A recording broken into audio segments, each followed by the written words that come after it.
What if I told you there was a book that could transform your life?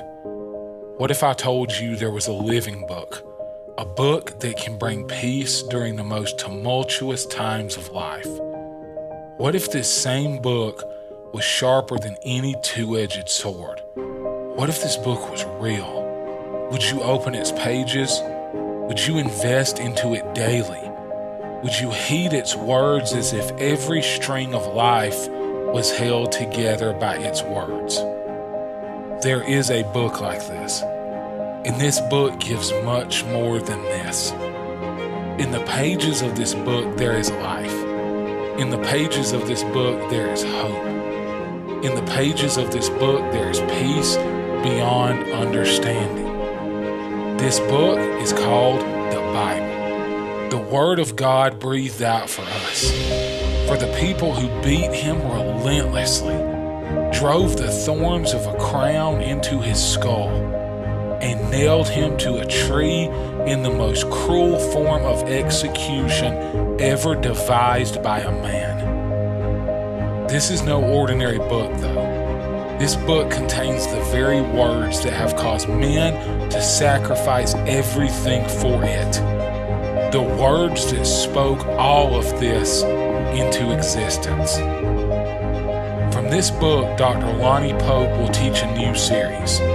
You will hear the stories of a small Israelite boy who slayed a 9-foot-tall giant, a radical conversion that would establish the church as we know it today.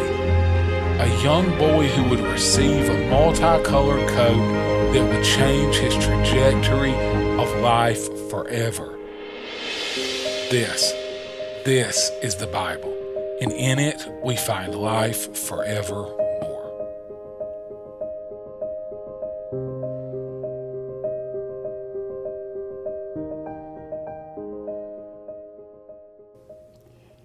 Hello, my name is Lonnie Pope. We're beginning a brand new series, and I'm so excited about it. It's the top 10 stories of the Bible. And do I have an exciting one today? It's called The Giant Slayer.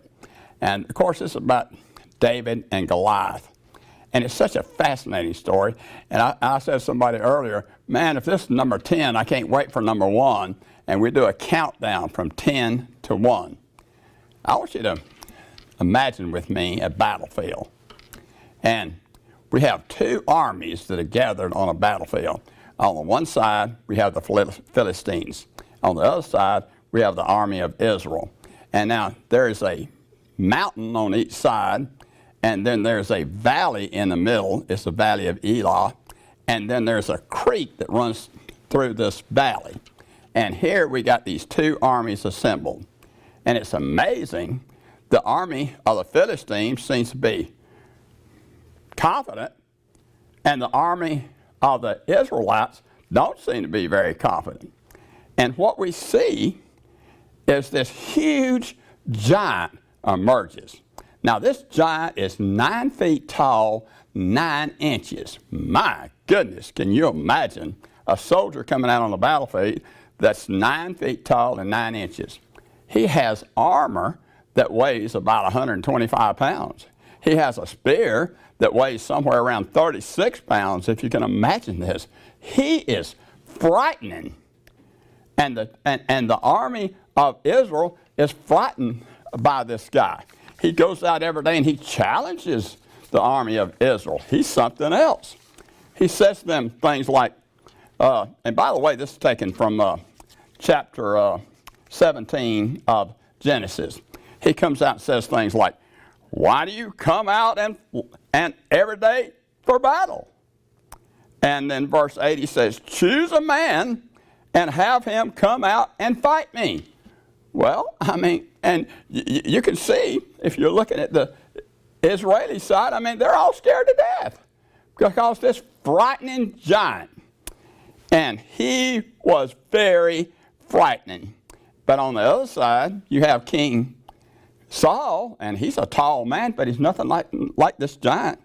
And so all these soldiers on the Israeli side are frightened by this giant. And for 40 days he did this. Of course, the number we know, 40, is a number of testing. It's 4 the number of the earth, plus 0, that's the number of testing.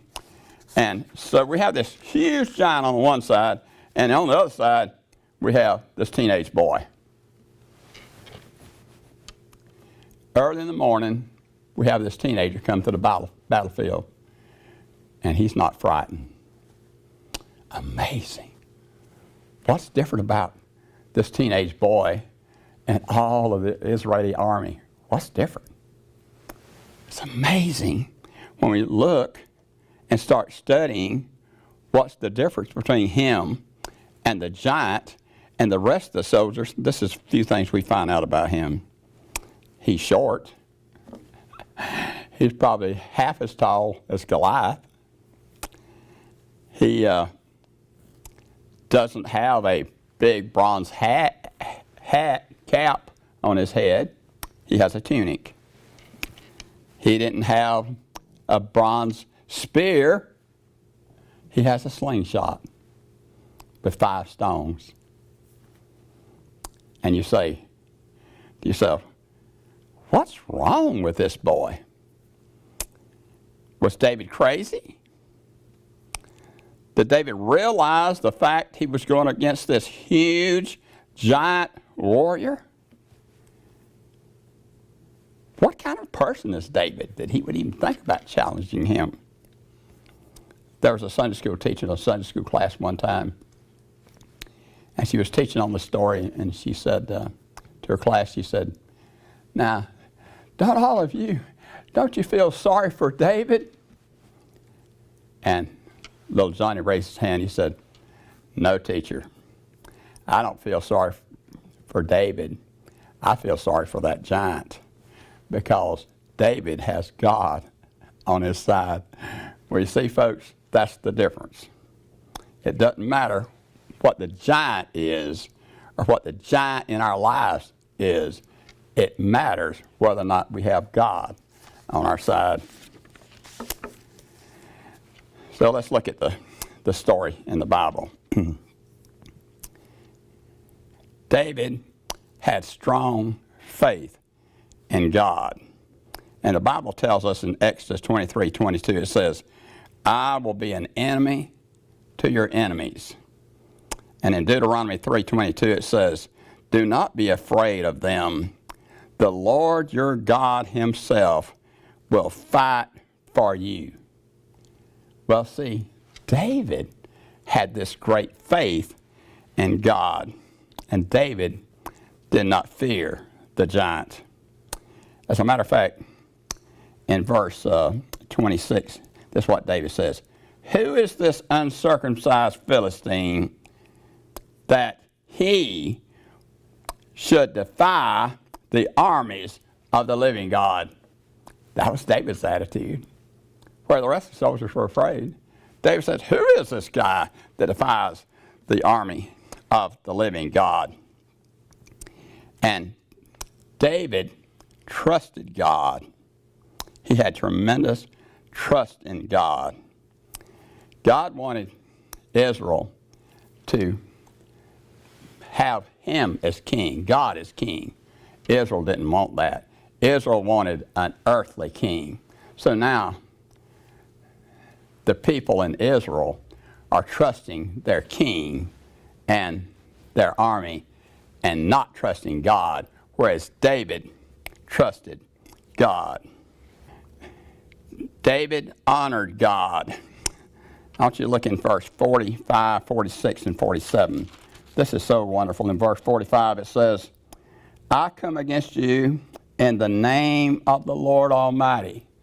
So David came against his giant in the name of the Lord. And it says in verse 46, and the whole world will know that there is a God in Israel. So he's going to give credit to God for what happens. And the third thing is, David says, for the battle is the Lord's, or the battle is not mine, the battle is the Lord's.